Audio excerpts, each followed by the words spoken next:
On December 23, 1862, Jefferson Davis stood before the Confederate Congress and declared a Union general a felon, not an enemy combatant, not a prisoner of war to be exchanged, a felon, a criminal outside the protection of any law or convention governing how armies treat each other.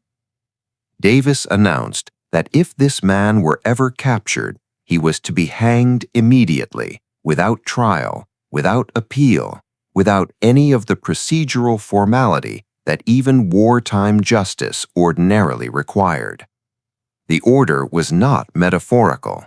It was a formal executive act issued by the president of a functioning government directed at a specific individual whose actions Davis described as so far beyond the boundaries of civilized warfare that he no longer deserved the treatment accorded to soldiers.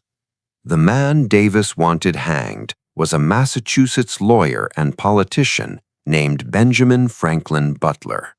He weighed roughly 240 pounds and a drooping left eyelid that gave him a permanently sinister expression that cartoonists across the South exploited mercilessly. He had never commanded troops in a major battle. He had never won a significant military engagement. He was not, by any serious military standard, an especially capable general, and yet he had managed in approximately 7 months as the Union military commander of occupied New Orleans to become the most hated man in the entire Confederacy, more despised than Grant, more feared than Sherman, more personally loathed than Lincoln himself. Confederate women named their chamber pots after him. Confederate children were taught to spit at his image. A New Orleans newspaper called him the Beast. The name stuck. What did Benjamin Butler actually do in New Orleans to earn all of that? The honest answer is more complicated than either his Confederate enemies or his occasional defenders ever made it out to be. He ruled New Orleans with an iron authority that shocked a population accustomed to running its own affairs. He hanged a man for tearing down a flag. He issued an order about the behavior of women that caused an international scandal and nearly gave the British government the justification it had been looking for to intervene in the war. He was accused of stealing silverware from the homes of wealthy New Orleans families, an accusation so widely repeated that it followed him for the rest of his life and earned him a second nickname, Spoons. And he cleaned up the city, fed the poor, and suppressed yellow fever in ways that his enemies never acknowledged and that history has mostly forgotten. Benjamin Butler arrived in New Orleans in May 1862 against a backdrop that no one in the Confederacy had expected to survive long enough to produce. New Orleans was the largest city in the South, the most cosmopolitan, the most economically vital, and the one Confederate strategists had assumed was essentially invulnerable to Union naval attack. It sat at the mouth of the Mississippi, protected by 2 massive forts, Jackson and St. Philip, that had existed since the War of 1812. They were built with stone and brick and armed with heavy artillery. The thinking in Richmond was that they could stop anything the Union Navy could float through the Gulf of Mexico, and the thinking seemed reasonable. David Farragut did not find it reasonable. On the night of April 23, 1862, Farragut ran his fleet past the forts under fire, a naval passage that lasted roughly 90 minutes and has since become one of the defining acts of operational boldness in American naval history. He took losses. Several ships were hit, some seriously. But enough of his fleet made it through that by the morning of April 24th, Union warships were sitting in front of New Orleans with their guns trained on the levee, and the Confederate commander of the city had already concluded that organized resistance was impossible. The fall of New Orleans was not a siege. It was not a prolonged campaign. It was a city that woke up on a Tuesday morning and found itself quite suddenly in a different war than it had been fighting the day before. Butler arrived several days after Farragut's fleet, commanding the army troops that would occupy the city once the Navy had secured it. His first impressions were not warm ones. New Orleans was a city in active mourning for its own fall, seething with a contempt for the occupying force that expressed itself in every available register of social life.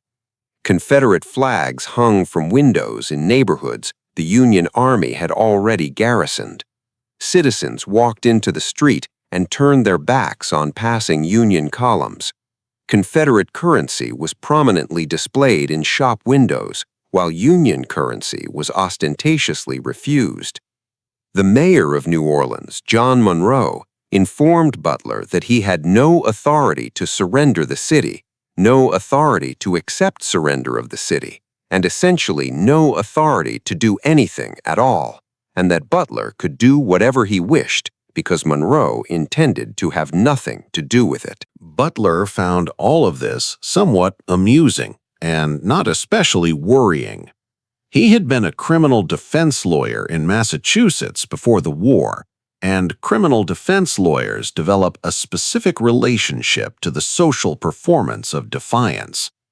He understood that the posturing of the New Orleans civic leadership was partly genuine outrage and partly theater, and that the most effective response to theater was not to match its emotional register, but to establish, quietly and with absolute certainty, that the people performing it were going to face consequences they had not fully anticipated. He established martial law on May 1, 1862, which meant that the normal legal apparatus of Louisiana courts, Louisiana police, and Louisiana government was suspended and replaced by his own authority, and then he waited to see who would test it first. William Mumford tested it first, and William Mumford became the most discussed execution of the early Civil War. Mumford was a gambler and a dock worker, a figure from the rough waterfront culture of New Orleans, who had, during the brief and chaotic interval between Farragut's arrival and Butler's, torn a Union flag from a government building, dragged it through the streets, torn pieces from it, and distributed the fragments to Confederate supporters as souvenirs.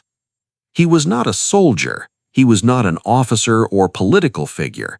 He was, by most accounts, a man with a reputation for brawling and gambling, who had done something impulsive and inflammatory in the emotional heat of the city's occupation, and had not given much thought to what came next. What came next was Butler. Butler had Mumford arrested, charged him with treason, convened a military commission that returned a guilty verdict, and on June 7, 1862, had Mumford hanged from the window of the building where the flag had been torn down. The execution was public. The message was explicit. Butler wanted every person in New Orleans to understand that resistance to the occupation, not armed resistance, not military resistance, but the symbolic resistance of tearing down a flag or assaulting a soldier or actively working to undermine Union authority, would be met with the full weight of military justice, which in 1862 included the rope. Confederate reaction was immediate and ferocious. Governor Moore of Louisiana called Butler a demon. Newspapers across the South printed editorials describing Mumford as a martyr and Butler as a murderer. The Confederate Congress passed resolutions condemning the execution. Jefferson Davis included it in the formal charges he would later bring against Butler in his December declaration.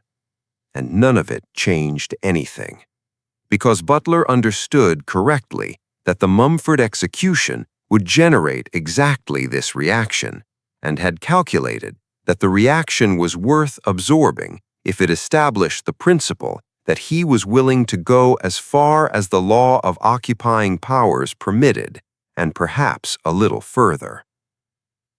The women of New Orleans presented a more complicated problem. New Orleans society in 1862 was organized around a set of social codes as elaborate and as jealously maintained as any in the Western world. The city's upper-class white women had been raised within those codes from birth, and those codes held that women of breeding expressed their political and social allegiances through the texture of their daily behavior, through whom they greeted and whom they cut, through what they wore and how they moved through public space, through the management of the domestic social world in which men's reputations were made and unmade. When the city fell to Union forces, these women turned those codes into weapons with a precision that the Union command initially did not know how to address. New Orleans in 1862 was not a conventional Southern city. It was a port city, cosmopolitan in ways that smaller Confederate towns were not, with a population that included not only the Anglo-American planter class and its dependents, but a substantial French Creole community, a Spanish Creole community, a significant Irish and German immigrant working class, and the largest population of free people of color in the South, some 12,000 individuals whose legal status, cultural identity, and economic position existed in a complicated middle space that the binary categories of Confederate racial law could not adequately accommodate. The city had been a cultural crossroads for a century and a half, and the result was a social texture so elaborate and so specifically local that an outsider arriving to govern it was entering a world whose rules were not written anywhere and could not be learned quickly. Butler was not an outsider given to being intimidated by social complexity, but the women of the New Orleans upper class had been operating in that world from birth. They crossed the street to avoid walking on the same sidewalk as Union soldiers. They wore Confederate rosettes to the opera. They walked out of church services when Union officers entered. They pulled their skirts tightly against themselves when Union men passed, as if contact with the air around a Yankee might contaminate the fabric. They sang Confederate songs loudly enough to be heard from the street. One woman, according to accounts that circulated widely at the time, emptied the contents of a chamber pot from a balcony directly onto the uniform of a Union officer walking below. Whether every story of this kind that made its way through New Orleans in the spring of 1862 is exactly accurate is impossible to say. What is certain is that the social campaign was real, coordinated in the informal way that such things are coordinated in tight communities, and deeply effective at its intended purpose, making Union soldiers feel foreign, unwelcome, and held in contempt by the population they were supposed to be governing. Butler's staff brought him incident reports throughout May 1862, and Butler read them with increasing irritation. The military had no mechanism for addressing the behavior of civilians who were not engaging in armed resistance. You could not arrest a woman for crossing the street. You could not court-martial a woman for emptying a chamber pot. The existing framework of military occupation law had been built around the assumption that resistance would either be armed or organized in some other conventionally addressable form. The women of New Orleans had found the gap in the framework, and they were walking through it daily. On May 15, 1862, Butler issued General Order No. 28. It was 14 words long in its operative clause. Any woman who by word, gesture, or movement insulted or showed contempt for any officer or soldier of the United States would be regarded and held liable to be treated as a woman of the town plying her avocation. That phrase was the period's polite formulation for a prostitute. What Butler had done was announce that any woman who treated his soldiers with contempt in public would be treated, legally and in terms of how Union soldiers were permitted to interact with her, as a sex worker. The implication was not subtle. He was threatening arrest, confinement, and whatever consequences typically attached to that status under military governance. The reaction inside New Orleans was somewhere between outrage and stunned silence. The reaction outside New Orleans was an international incident. Lord Palmerston, the British Prime Minister, rose in Parliament and called General Order No. 28 infamous. That was his word, infamous. Palmerston was not a man given to rhetorical extravagance. He was 77 years old and had been in British public life for 50 years and had developed over those decades a quality of dry, controlled understatement that was the signature of his political style.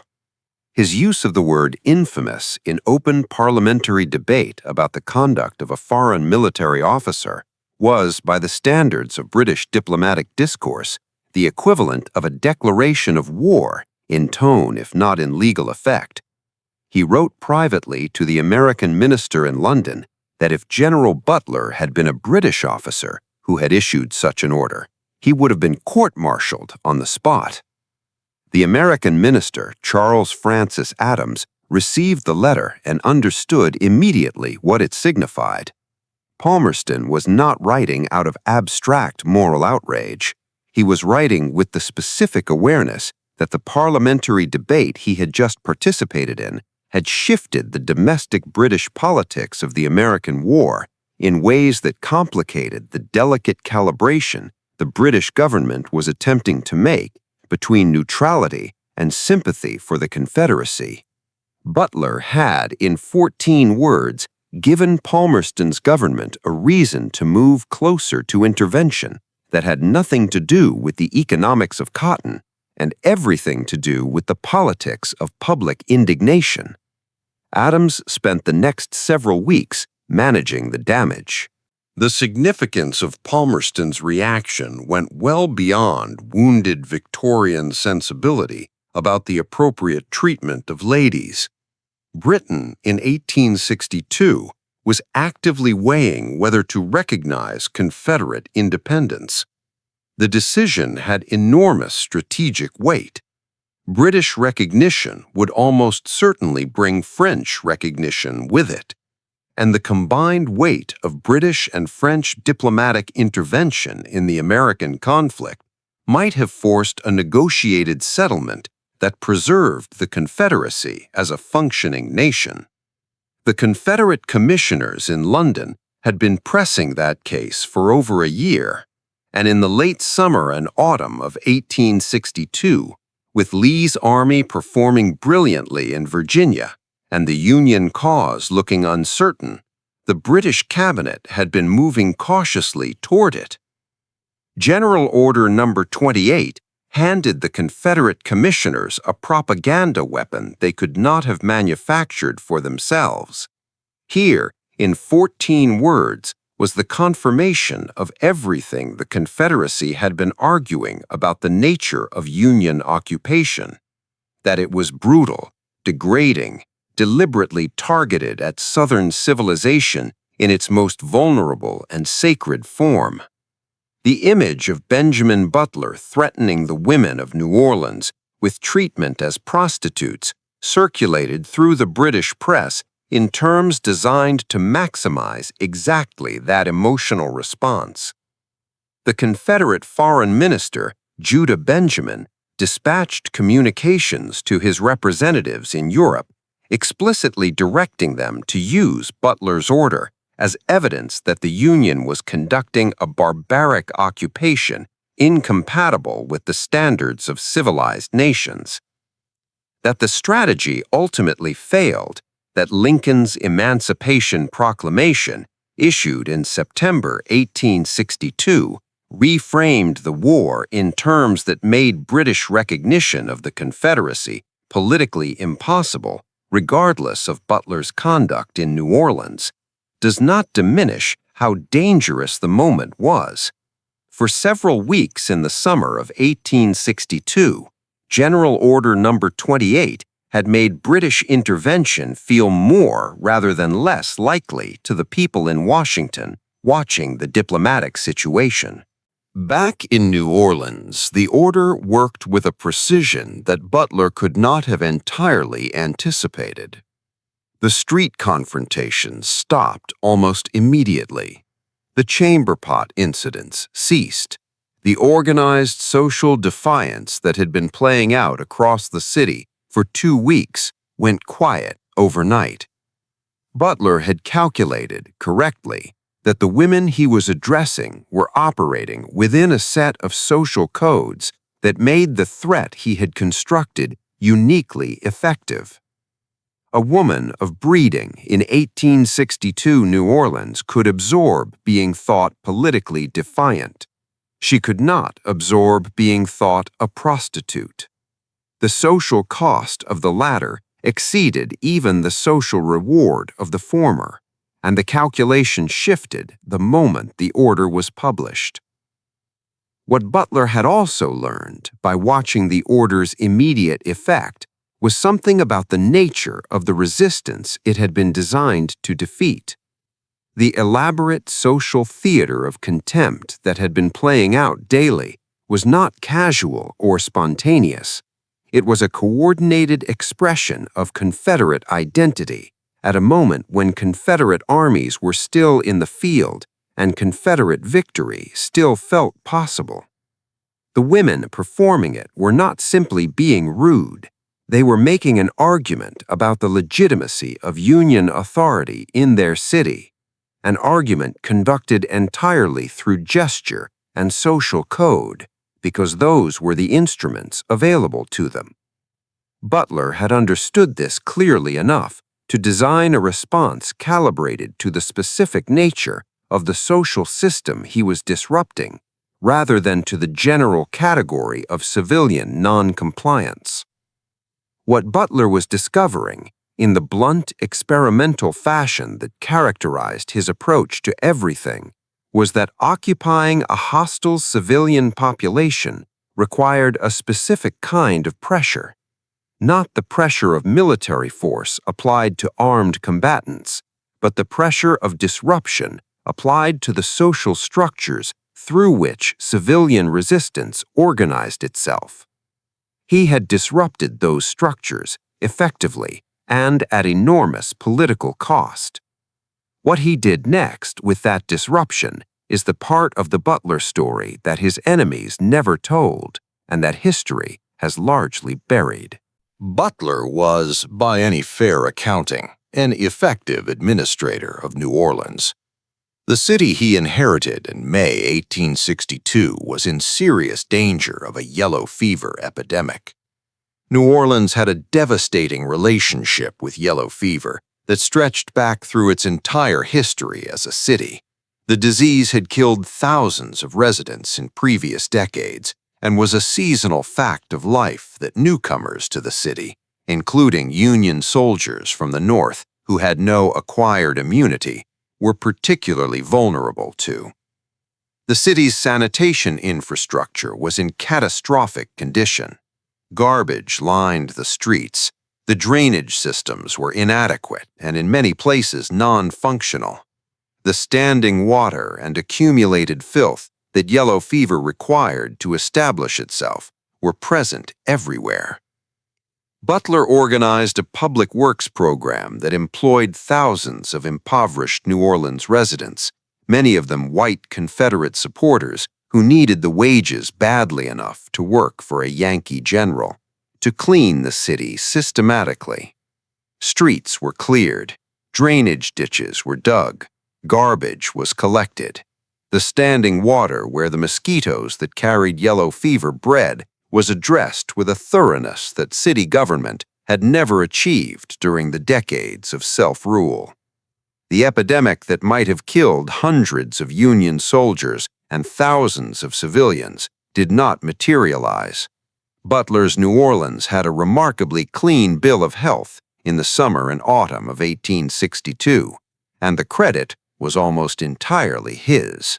He brought in medical expertise and worked with the city's physicians to identify the neighborhoods where epidemic risk was highest and the water and sanitation conditions that made those neighborhoods dangerous.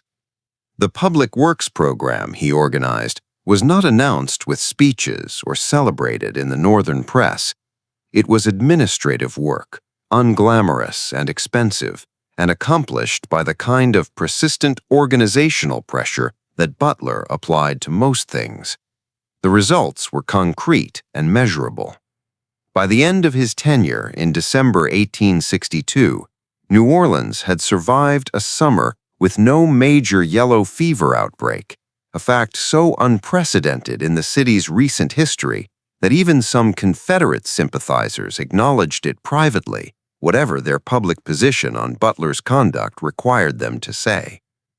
He fed people, the poor of New Orleans, not just the black population, but the white poor, including Confederate families whose breadwinners were in the Confederate Army, were hungry in ways that the city's pre-occupation government had never adequately addressed, and that the disruptions of war had made significantly worse.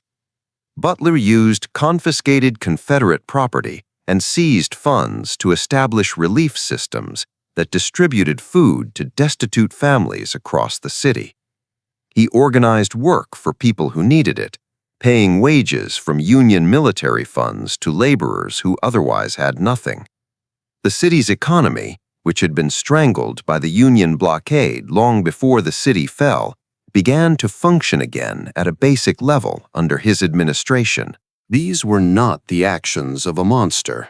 They were the actions of a pragmatic administrator with genuine organizational ability and a clear-eyed understanding that a city in which people were starving and dying of preventable disease was a city that could not be governed by any force regardless of its military strength.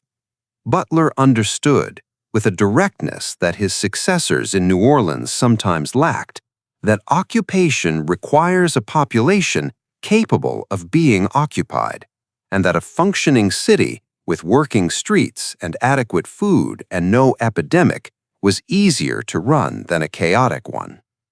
The silverware, though, the silverware became the story that followed him.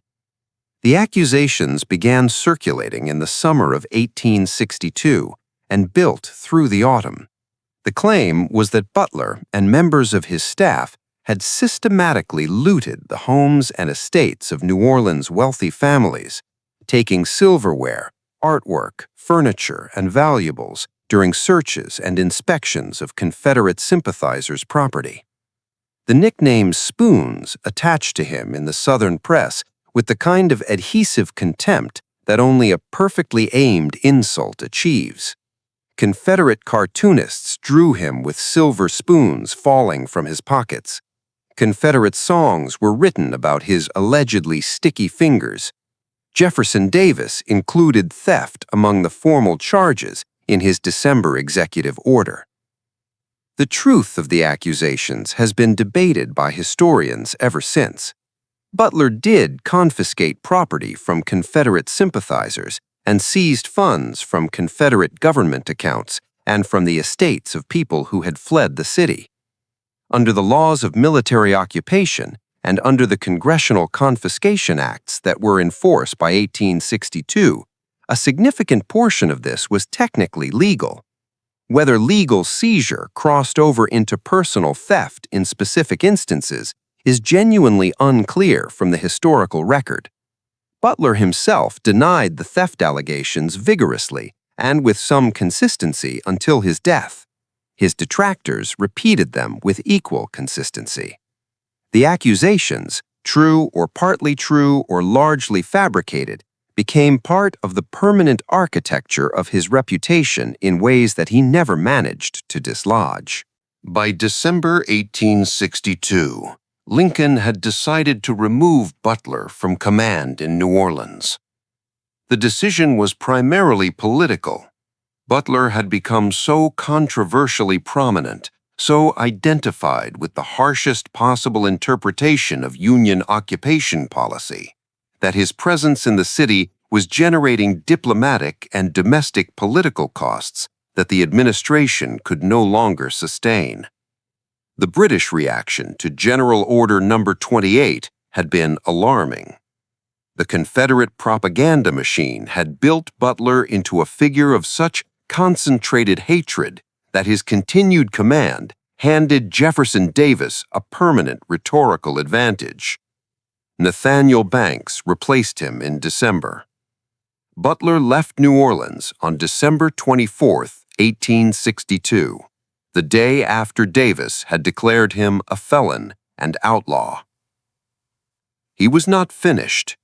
He went on to command Union forces in Virginia in 1864, where he managed one of the more embarrassing episodes of the war, the Bermuda Hundred campaign, in which he allowed his army to be effectively bottled up by a much smaller Confederate force in a position that Grant would later describe with the specific contempt that military men reserve for avoidable failures. He ran for vice president in 1840, for governor of Massachusetts and won, for president as a third-party candidate in 1884. He remained a public figure, combative and self-promoting and controversial, until his death in 1893. The New Orleans chapter followed him everywhere and defined him publicly in ways that nothing he did afterward managed to replace. In the Confederacy, and in the Southern cultural memory that the Lost Cause tradition preserved and amplified for decades after the war, Butler became something more than a villain. He became a symbol. He was the argument in human form for the Confederate claim that Union occupation was not liberation, but subjugation, that the Yankees were not freeing the South, but brutalizing it, that the women being threatened with treatment as prostitutes and the men being hanged for tearing down flags were the real victims of the war, regardless of what the war was nominally about. The Butler mythology required suppressing the population of New Orleans that Butler had, from the first day of occupation, treated with a consistency that his Confederate enemies found deeply uncomfortable to acknowledge. The black population of New Orleans, enslaved, formerly enslaved, and the substantial community of free people of color that had existed in the city for generations, experienced Butler's occupation very differently from the white Confederate families whose suffering became the template for Southern memory of the period. Butler organized and armed the Louisiana Native Guards, one of the first black Union regiments, drawing on the free black community of New Orleans. He enforced the freedom of the enslaved with a vigor that the city's white Confederate population found intolerable. He established schools for black children. He paid black laborers the same wages he paid white ones. These were not small things in 1862 New Orleans. They were radical departures from the social order that the Confederate project existed to protect. This is the dimension of Butler's New Orleans tenure that the beast mythology was specifically constructed to obscure. The Confederate reaction to Butler was not simply about chamber pots and silver spoons and a 14-word order about women. It was about a man who showed up in the most important city in the South and began, systematically, to dismantle the social architecture of racial hierarchy that was the Confederacy's reason for being. The outrage was real, the hatred was genuine, but the specific intensity of it, the executive declaration, the international propaganda campaign, the permanent cultural nickname, reflected something that went deeper than offense at a particular military commander's personal conduct. Butler was hated because of what his administration of New Orleans represented, a preview of what defeat would look like.